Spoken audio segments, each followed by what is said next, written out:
बच्चों, पिछली वीडियो में हमने आपको त्रिकोणमिति के अनुप्रयोगों में ये 8 क्वेश्चन कराए थे, इनके चित्र बनवाए थे। ठीक है, तो आशा करता हूँ कि आपसे जो है चित्र बनाने आ गए होंगे। यदि नहीं आए तो आप एक बार और वीडियो को ध्यान से देखें। ठीक है, आज हम इन क्वेश्चनों को हल करेंगे। क्वेश्चन नंबर 1 है, ये क्वेश्चन आपको भेज दिए गए हैं। ठीक है, क्वेश्चन वहां से पढ़ लीजिएगा।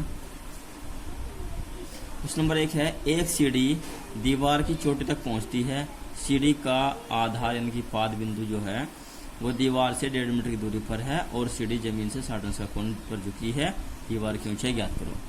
चित्र हमने पीछे आपको बताए थे कराने।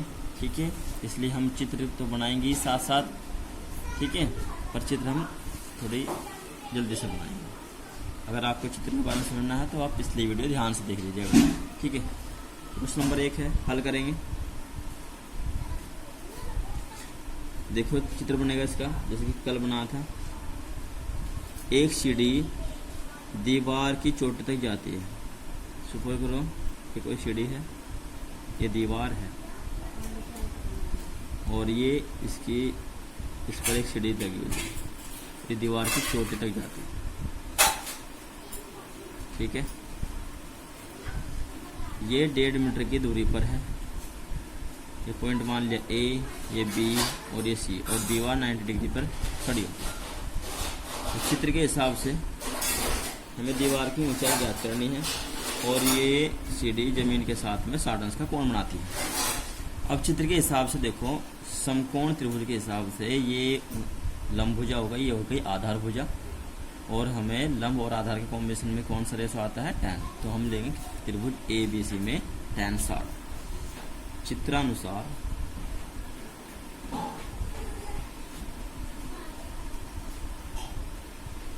ये सीढ़ी है, ऐसे दर्शा दीजिए। चित्रानुसार त्रिभुज ABC में, त्रिभुज ABC में tan 60 अंश, tan 60, और जब यहाँ से मापेंगे तो ये भुजा होगी लंब भुजा या आधार। tan 60 अंश बराबर लंब बटे आधार। लंब है इसमें BC, आधार है इसमें AB। tan 60 बराबर BC बटे AB। tan 60 की वैल्यू √3 बराबर BC की वैल्यू H और बटे AB है 1.5। ठीक है, इसका पुनः 1 मानकर क्रॉस मल्टीप्लाई करेंगे तो H इक्वल टू आएगा √3 × 1.5 इक्वल √3 की वैल्यू 1.732 और मल्टीप्लाई कर देंगे 1.5। ठीक है, इन दोनों की मल्टीप्लाई कर लेना और 4 अंकों के बाद दशमलव लेना। ठीक है, इसको आप कर लेना। इतने मीटर ये क्या आ जाएगी, दीवार की ऊंचाई आ जाएगी। इनकी मल्टीप्लाई करना है। अब क्वेश्चन नंबर 2, सूर्य के प्रकाश में। क्वेश्चन नंबर 2 है हमारा, कल वीडियो भेजी थी इसकी। ठीक है, फोटो भेज रखी है, उसमें कुछ आप क्वेश्चन पढ़ सकते हो। मैं क्वेश्चन पढ़ रहा हूँ और साथ साथ चित्र बना के हल कर रहा हूँ, आप समझते रहिए। सूर्य के प्रकाश में 100√3 मीटर ऊंचे एक स्तंभ की परछाई 100 मीटर है। यानी कि जिस समय सूर्य निकल रहा होता है उस समय किसी स्तंभ, ये हमारा स्तंभ है, ऊंचाई लेंगे इस को, और इस स्तंभ की जो परछाई है, ये परछाई है यहाँ पे भूमि पर, तो इसकी जो लंबाई है वो 100 मीटर है और स्तंभ की लंबाई है 100√3 मीटर। तो 100√3 मीटर स्तंभ की परछाई जो है वो 100 मीटर है। यहाँ परछाई जमीन पर बनेगी। ये अंतिम बिंदु परछाई का मान लिया A, ये B और ये C। स्तंभ 90 डिग्री पर खड़ा होगा। ठीक है, और यहाँ सन, सूर्य। ठीक है, तो हमें सूर्य का उन्नयन कोण यहाँ से ज्ञात करना है। सूर्य का उन्नयन कोण ये मान लिया हमने थीटा। अब त्रिभुज के हिसाब लेंगे। समकोण त्रिभुज में ये हो गई लंब भुजा, ये आधार और ये कोण। तो लंब और आधार का कॉम्बिनेशन बैठेगा tan। मोस्टली इसमें tan लेते हैं। ठीक है, लिखेंगे त्रिभुज ABC में, यानी मोस्टली जो क्वेश्चन आते हैं वो tan के बेस पर देंगे। tan थीटा बराबर लंब बटे आधार। लंब हो गया BC, आधार हो गया AB। tan थीटा बराबर BC 100√3, AB है 100, 100 से 100 कैंसिल जाएगा। tan थीटा बराबर जाएगा √3 और √3 tan में कितने डिग्री की वैल्यू होती है 60 अंश की, ये रहेगा tan theta equal to tan 60 अंश और थीटा इक्वल टू 60 tan से tan, यानी कि तुलना करने पर थीटा इक्वल टू 60 अंश। तो सूर्य का उन्नयन कोण कितना हुआ, सूर्य का उन्नयन कोण हुआ 60 अंश, ये इसका आंसर है। ठीक है, क्वेश्चन नंबर 3, एक वृक्ष का ऊपरी भाग तेज हवा के कारण टूटकर भूमि से जा लगा। जैसे कल क्वेश्चन में जो है चित्र बनाया था हमने, तो एक वृक्ष है, सपोज करो ये कोई वृक्ष है, भूमि पर खड़ा हुआ है। अब क्या हुआ कि तेज आंधी के कारण इसका ऊपरी भाग, यानी कि जो ऊपर का भाग है, ये A' मान लीजिए B और ये मान लीजिए A पॉइंट, ये A' पॉइंट है।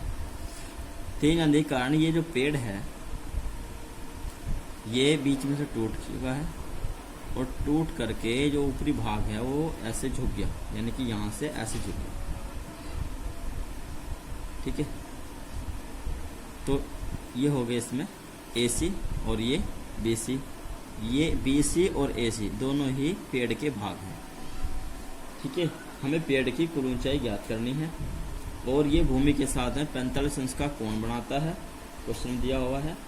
और जहाँ पर इसका ऊपरी सिरा, यानी कि पेड़ का जो ऊपरी भाग है वो जमीन को छूता है, 45 का कोण बनाता है और पेड़ की जड़ से 6 मीटर की दूरी पर स्थित है। ठीक है, हमें पेड़ की कुल ऊंचाई ज्ञात करनी है। अब पेड़ की जो कुल ऊंचाई है वो है यहाँ से BA', परंतु ये हिस्सा टूट करके यहाँ आ चुका है, इसलिए पेड़ की कुल ऊंचाई होगी BC + CA। तो यानी कि हमें BC फाइंड करना पड़ेगा और CA भी फाइंड करना पड़ेगा। तो हमने ये भाग मान लिया इसका X भाग और ये भाग मान लिया हमने Y भाग। अब चित्र अनुसार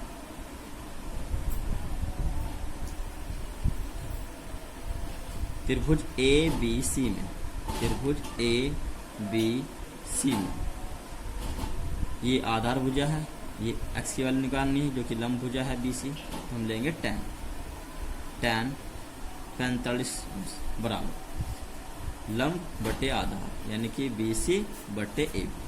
tan 45 का मान 1 बराबर BC है, इसमें x मान लिया हमने, AB है 6 दिया हुआ है, 6 इधर मल्टीप्लाई करेंगे 6 कम 6, तो x की वैल्यू हो जाएगी 6 मीटर।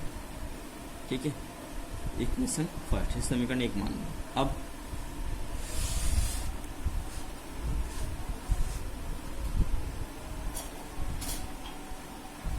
पुनः त्रिभुज ABC मिलेंगे, अब पुनः त्रिभुज ABC में, यानी कि फिर से ही त्रिभुज मिलेंगे। इस बार तो हमने निकाली है BC भुजा, अब हम ज्ञात करेंगे इसमें AC भुजा। ठीक है, अब AC जो है वो कर्ण भुजा है, त्रिभुज के हिसाब के समकोण त्रिभुज के हिसाब से कर्ण भुजा है, और ये है आधार, तो कर्ण और आधार का कॉम्बिनेशन बैठेगा इसमें कोस में, तो कोस लेंगे यहाँ से, कोस 45 बराबर आधार बटे कर्ण, और आधार है इसमें AB और कर्ण है इसमें AC। कोस 45 की वैल्यू 1/√2 इक्वल टू AB है हमारा 6 और AC हमें फाइंड करना है जो कि हमने y माना। ठीक है, क्रॉस मल्टीप्लाई करेंगे, y इक्वल टू हो जाएगा 6√2 मीटर, समीकरण 2। अब पेड़ की कुल ऊंचाई, पेड़ की कुल ऊंचाई बराबर हो जाएगी x + y। ठीक है, x आया हमारा 6, y आया है 6√2, 6 कॉमन लेंगे, ऐसा मत कर देंगे 6√2 और +6 जो 12√2 नहीं। ठीक है, 6 + 6√2 तो 6 कॉमन लेंगे, यहाँ से बचेगा 1 + √2। ठीक है, और 6 × 1 + √2 का मान होता है 1.414। सोल्व करेंगे, 6 × a करेंगे 2, 2.414 गुणा कर देंगे, 6 चौक 24, 6 कम 6 और 2 8, 6 चौक 24 हासिल 2, 6 दूनी 12 और 2 14 और 3 के बाद दशमलव, इतने मीटर या 14.48 मीटर। ये हो गई पेड़ की कुल आंसर। नेक्स्ट क्वेश्चन नंबर 4,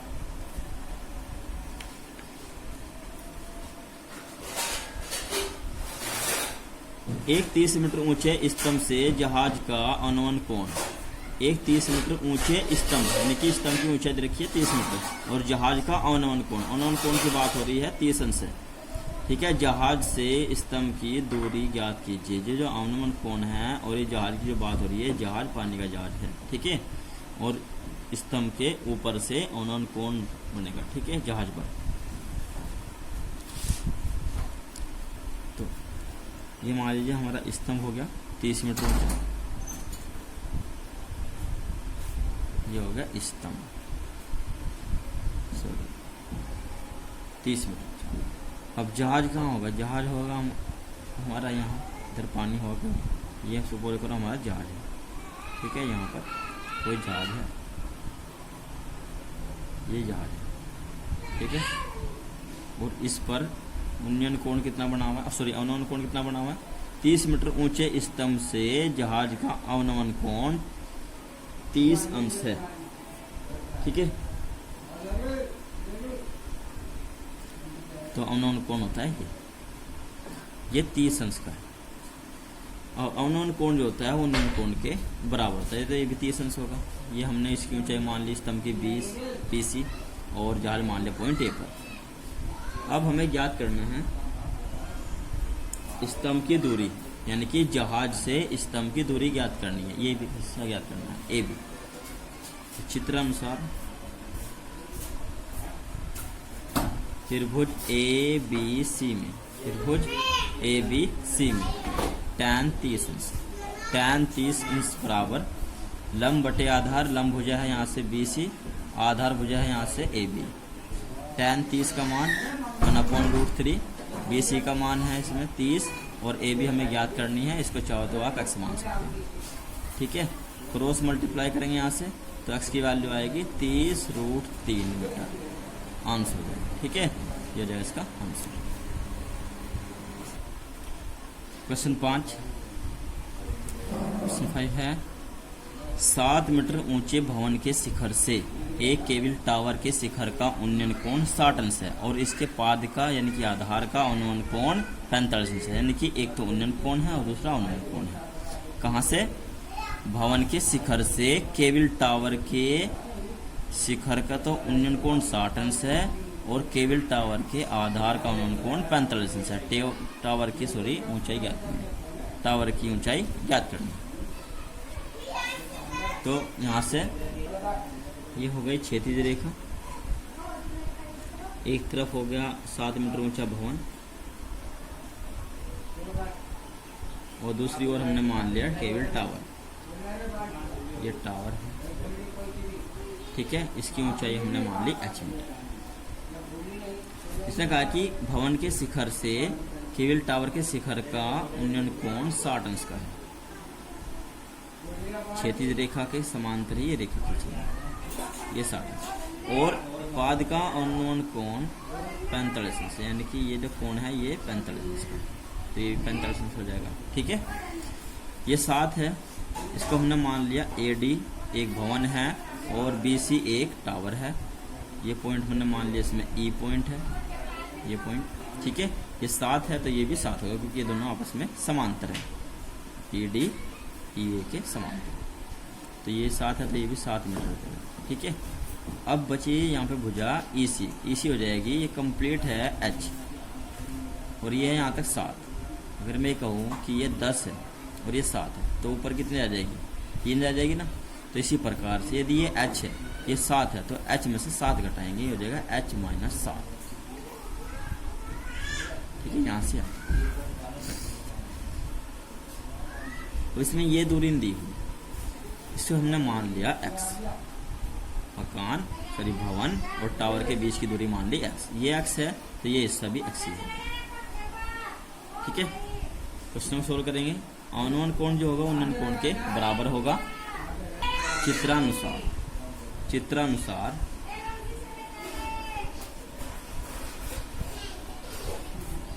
सबसे पहले हम यहाँ लेंगे त्रिभुज BAD यानी कि BDA, त्रिभुज BDA में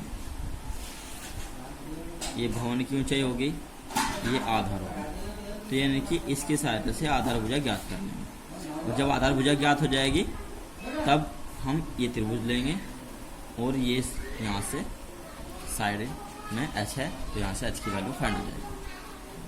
तो त्रिभुज बी डी ए में tan 45 अंश बराबर, ठीक है, tan 45 अंश बराबर A D upon B D, A D upon B D.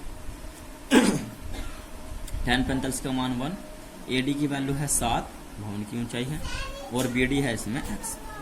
Cross multiply करेंगे यानी कि 1 मान के तो x बराबर हो जाएगा 7 मीटर, ठीक है। ये 7 मीटर भी आ गई बी डी। अब हम लेंगे त्रिभुज ए ई सी में, ए ई सी में tan 60 अंश बराबर tan 60 लंब बटे आधार, लंब होगा इसमें CE और आधार होगा इसमें AE, CE upon AE। tan 60 की वैल्यू √3, तो √3 इक्वल टू CE, CE कितना हो जाएगा, CE है इसमें h माइनस 7, तो h minus 7 upon AE, AE है इसमें x, और x का मान हमने अभी फाइंड किया है 7, ठीक है। तो ये हो जाएगा 7, इसका अपॉन 1 मान के क्रॉस मल्टीप्लाई करेंगे तो h माइनस 7 बराबर हो जाएगा 7√3, और 7 इधर यह घटा हुआ है इधर जाके जुड़ जाएगा, तो h बराबर हो जाएगा 7√3 प्लस 7, और h बराबर 7 कॉमन ले लेंगे तो बचेगा √3 प्लस 1। यहाँ भी छोड़ सकते हैं और √3 का मान रखे भी आप ऐसे आगे तक सोल्व कर सकते हैं। √3 का मान होता है 1.732। अब क्वेश्चन नंबर 6, क्वेश्चन नंबर 6 और 7 ये बेटा आपको सम करने हैं। इसका चित्र हमने कल समझाया था आपको। क्वेश्चन नंबर 6 का चित्र ये है और क्वेश्चन नंबर 7 का चित्र ये है, ठीक है। इसमें क्या करना है आपको, देखो क्वेश्चन में कहा हुआ है कि 10 मीटर ऊंचा भवन है और भूमि पर स्थित किसी बिंदु से भवन के शिखर का उन्नयन कोण 30 अंश का है, और भवन के ऊपर एक ध्वज दंड लगा हुआ है, यानी कि एक झंडा लगा हुआ है, और इस झंडे की ऊंचाई हमें ज्ञात करनी है। तो इसकी ऊंचाई हमने यहाँ पर मान रखी है x, और ये इसी बिंदु के साथ में 45 अंश का कोण बना है। तो सबसे पहले, और ये हमें बिंदु P से आधार की दूरी नहीं दी गई है, इसे हमने y मान रखा है, ठीक है। तो सबसे पहले हम इसमें लेंगे त्रिभुज PBC, PBC। तो त्रिभुज PBC में tan लेकर के y का मान होगा, ठीक है। फिर हम त्रिभुज लेंगे PBD, PBD। अब tan 45 अंश लेंगे, लंब बटे आधार, लंब हो जाएगी यहाँ से x प्लस 10 और आधा हो जाएगा इसमें y, और y का मान पीछे हमने याद कर लेंगे इसलिए इस त्रिभुज की सहायता से, ठीक है। तो y की वहाँ से वैल्यू पुट कर देंगे और x की वैल्यू फाइंड हो जाएगी। ये हो जाएगी ध्वज दंड की लंबाई, ठीक है। इसी प्रकार से आपको क्वेश्चन नंबर 7 करना है। 7 क्वेश्चन पढ़ के देखो, यहाँ पे आपको चित्र बनाना है। ये चित्र बनेगा जैसे कल बताया था आपको बहुत अच्छी तरीके से। तो इसमें आपको क्या करना है, इसमें कहा गया है जैसा क्वेश्चन नंबर अभी आया था पीछे, क्वेश्चन नंबर 5 आया था कि 7 मीटर ऊंचा भवन, इसमें क्या रखा है कि 50 मीटर ऊंचा भवन है और इसे मीनार की ऊंचाई हमें ज्ञात करनी है। उसका ही सेम क्वेश्चन है, उसी तरीके से करना है। इसमें हमें सबसे पहले हम लेंगे इसमें त्रिभुज DBC, जैसे कि उसमें लेता है कि त्रिभुज DBC, इसे हम लेंगे त्रिभुज DBC, ठीक है। उसकी सहायता से हम, ये हो गया इसमें ऊंचाई h और ये हो गया इसमें r, ठीक है। त्रिभुज लेंगे इसमें BDC, तो x और h में एक संबंध आएगा, ठीक है। उसमें वहाँ से x का मान निकाल लेंगे h के पदों में। फिर हम त्रिभुज लेंगे AEC और tan की सहायता से यहाँ से h का मान फाइंड कर लेंगे, ठीक है। आप करके देखना, ना हो तो आप मुझे कॉल कर लेना, बता देना बेटा, हम करा देंगे, ठीक है। जैसे आप इसके लिए कोशिश करना। अब ये नेक्स्ट क्वेश्चन है, लास्ट का क्वेश्चन है, क्वेश्चन नंबर 8। क्वेश्चन नंबर 8 है, बहुत ही इम्पोर्टेंट क्वेश्चन है, वेरी इम्पोर्टेंट क्वेश्चन है एग्जाम के लिए। एक टावर के आधार से जाती हुई रेखा, यानी कि एक रेखा पर A और B दूरियों पर स्थित दो बिंदुओं से टावर की चोटी के अनोन कोण एक दूसरे के कोटि पूरक है। हमें टावर की ऊंचाई ज्ञात करनी है। इसका चित्र हमने कल बनवाया था, ये इसका चित्र है। ठीक है, तो देखो इसे ध्यान से क्वेश्चन समझना है, बहुत ही इंपॉर्टेंट क्वेश्चन है। इसने कहा है कि एक केबल टावर के आधार से जाती हुई रेखा, तो हमने मान लिया ये कोई रेखा है आधार जाती हुई और ये है केबल टावर। इसकी ऊंचाई हमें सिद्ध करनी है। इसमें सिद्ध करना है कि इसकी जो ऊंचाई है वो रूट ए बी है, यानी कि अंडर रूट ए बी, ये हमें इसकी ऊंचाई सिद्ध करनी है। ये हमने मान लिया केबल टावर है BC, ये होगा हमारा टावर। ठीक है, और टावर के आधार से क्रम से A दूरी पर और B दूरी पर दो बिंदु है A और D। ये मान ली बिंदु A और ये बिंदु है D, जिन पर केबल टावर उन्नयन कोण जो है केबल टावर के यहाँ से एक दूसरे के कोटिपूरक है। और कोटिपूरक कोण में होते हैं जिनका योगफल 90 अंश होता है। तो इसे हमने मान लिया कोण थीटा और ये हो जाएगा 90 माइनस थीटा। ठीक है, ये केबल टावर है, इसकी ऊंचाई हमें सिद्ध करनी है कि इसकी ऊंचाई रूट ए बी के बराबर है, रूट ए बी के बराबर है, हमें सिद्ध करना है। तो चित्रानुसार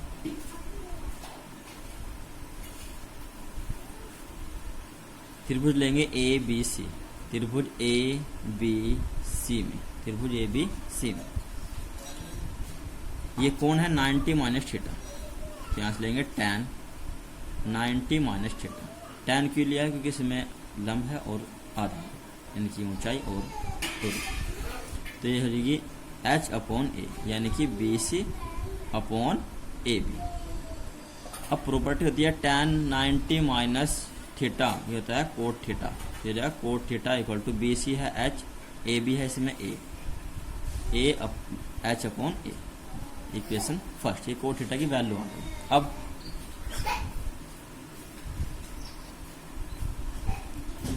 हम त्रिभुज लेंगे DBC, त्रिभुज DBC में tan theta equal to DBC।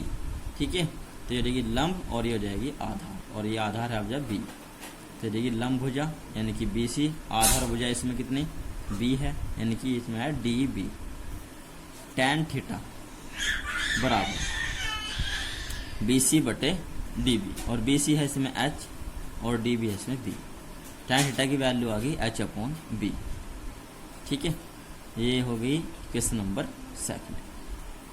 अब इक्वेशन फर्स्ट में है कोट थीटा की वैल्यू, इस इक्वेशन सेकंड में है tan थीटा की वैल्यू। समीकरण 1 गुणा 2 से लिखेंगे, समीकरण 1 गुणा समीकरण 2 से। ठीक है, क्यों कर रहे गुणा? क्योंकि जब हम tan के कोट की मल्टीप्लाई करेंगे तो मल्टीप्लाई करके कट जाएंगे और इसका आंसर कितना आएगा? 1 आएगा इधर। ठीक है, तो यहाँ से हम लिखेंगे cot theta into tan theta, cot theta गुणा tan थीटा बराबर ही हो जाएगा H/A और इंटू H/B। और कोट क्या होता है? 1/tan थीटा, तो 1/tan theta into tan theta equal to हो जाएगा H की गुणा करेंगे H²/AB। tan से tan कट जाएगा, इधर ये भाग में है AB, इधर जाएगा मल्टीप्लाई में, तो AB की मल्टीप्लाई 1 में होगी। ठीक है, तो ये जाएगा AB बराबर H², यानी कि H² बराबर हो जाएगा कुल मिला करके AB, और H बराबर इधर वर्ग से हो जाएगा इसका वर्गमूल, वर्गमूल AB। ठीक है, तो ये टावर की ऊंचाई हो जाएगी रूट AB। ये प्रूफ हो जाएगा क्वेश्चन। ठीक है बच्चों।